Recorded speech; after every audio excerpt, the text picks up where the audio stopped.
Hello everyone, welcome to LR/NR classes. So today we are going to discuss about the pollen pistil interaction.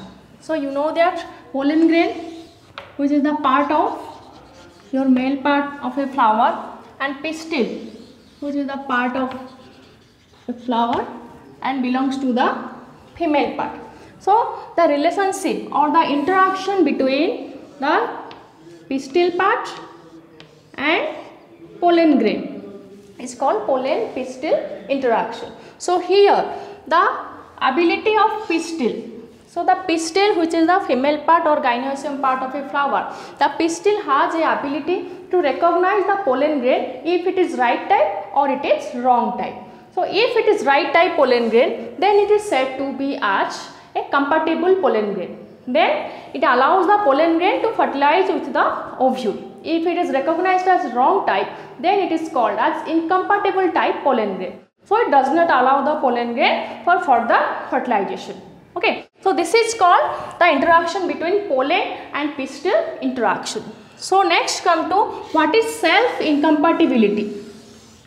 We have already know that incompatibility means the pollen grain is recognized as the wrong type. So the ovule or the pistil does not allow the pollen grain to fertilize with the ovule. So incompatibility means it is the pollen grain recognized as wrong type. Self incompatibility means the pollen grain of same species or same flower is recognized as wrong type by the pistil of same species. Okay.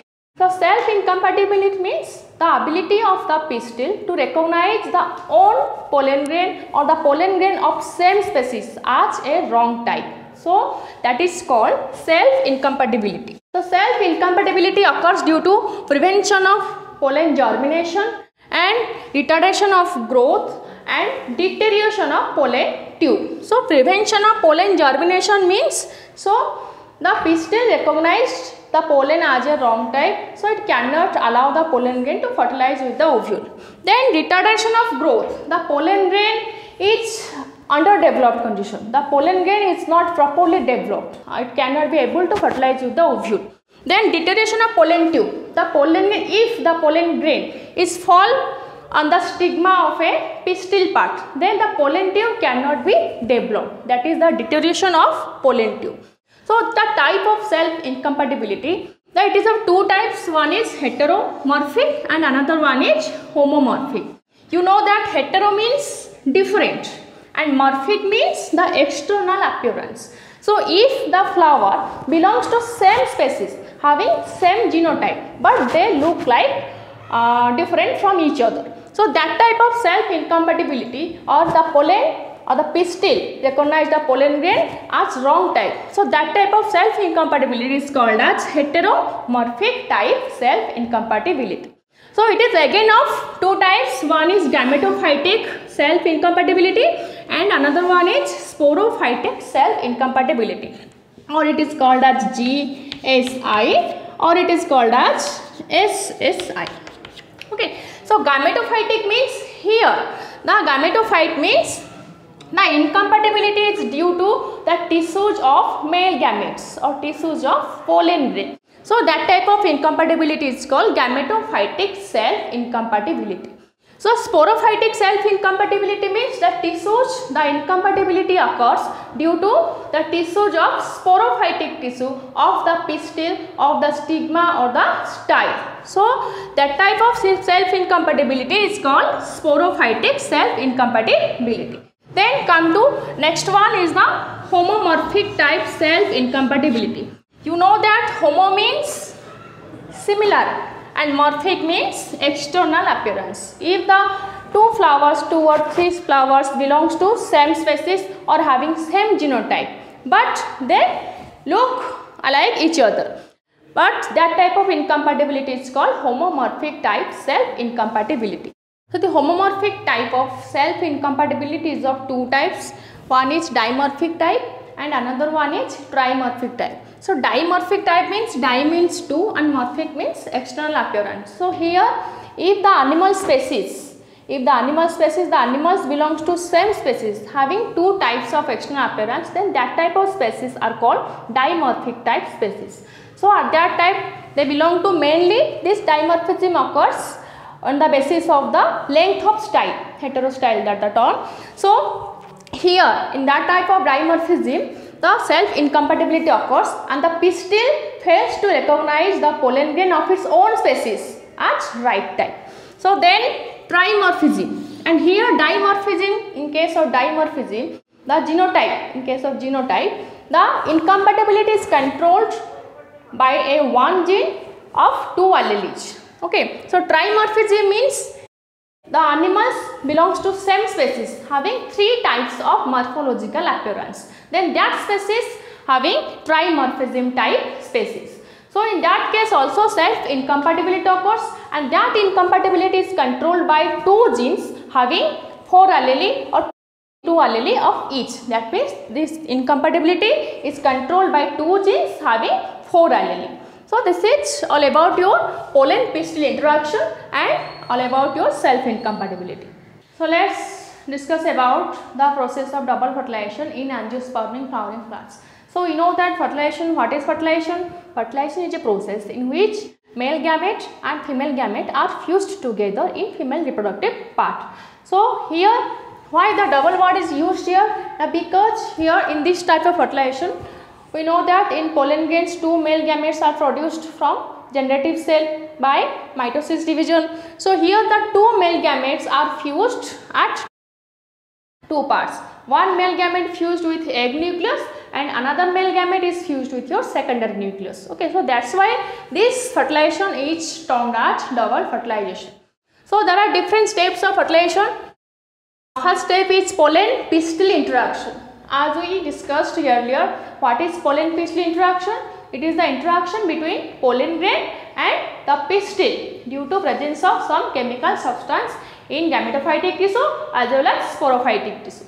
So here first the pistil has to recognize the pollen grain as right type or as compatible type. So if the pollen grain is recognized as compatible type, then the pistil allows the pollen grain to develop the pollen tube towards the ovule. Okay.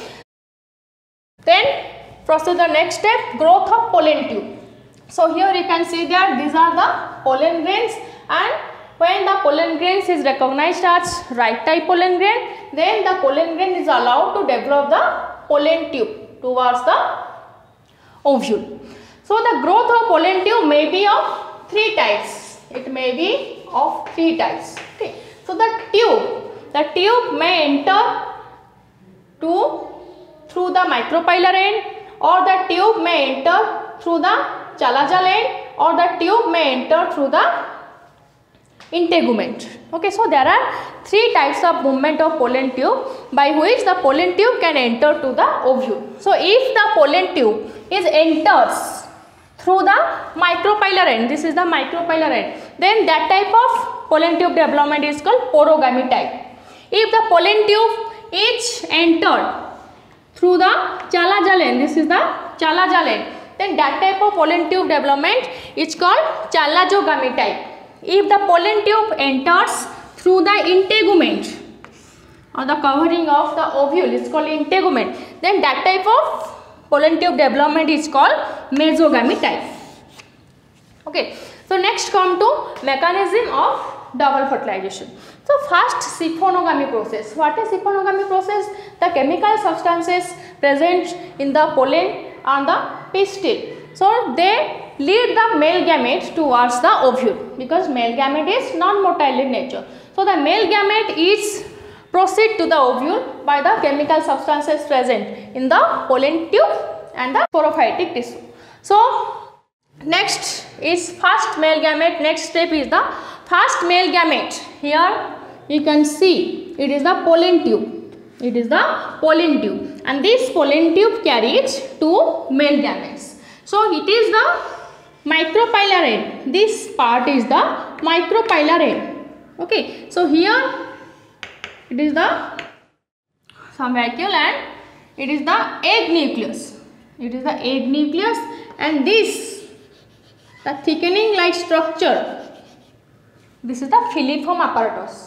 The function of filiform apparatus is it guides the pollen tube towards the egg nucleus. The Phyllium apparatus contains some chemical substances, and due to presence of that substances, it guides the pollen tube and it guides the male gamete towards the egg nucleus. And here is another synergy is present. Okay, so here the pollen tube and it discharges first male gamete towards the ovule. Okay, so it is the Phyllium apparatus and it allows the pollen tube to enter into it, and this pollen tube discharges first male gamete to fertilize with the egg nucleus. So here first male gamete is discharged. So this step also called as true fertilization, because here fertilization occurs between male gamete and female gamete. It is also termed as amphimixis.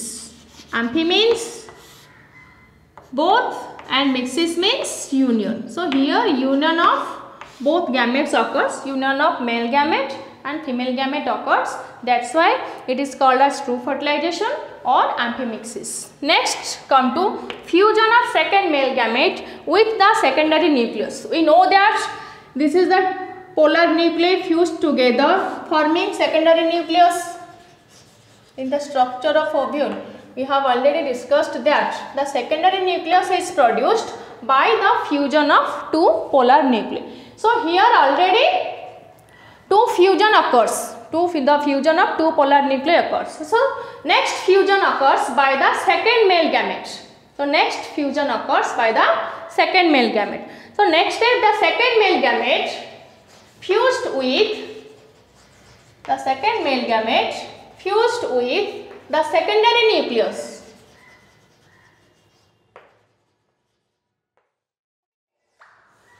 And it is produced the endospore nucleus. By this fusion, the endospore nucleus is produced. Okay, so that's why this fertilization is called double fertilization, because one fertilization occurs by first male gamete with egg nucleus and second fertilization occurs by second male gamete with secondary nucleus, and as a product of this fertilization endospore nucleus is produced. So that's why it is called as triple fusion. It is called as triple fusion because here fusion of three nuclei occurs. The two nuclei is from polar nucleus and third nucleus is for the second male gamete. So that's why it is called triple fusion, double fertilization and triple fusion.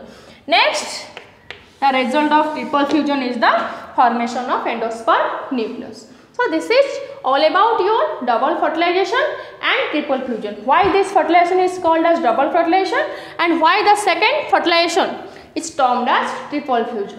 So this is all about your double fertilization of angiospermic plant. Thank you.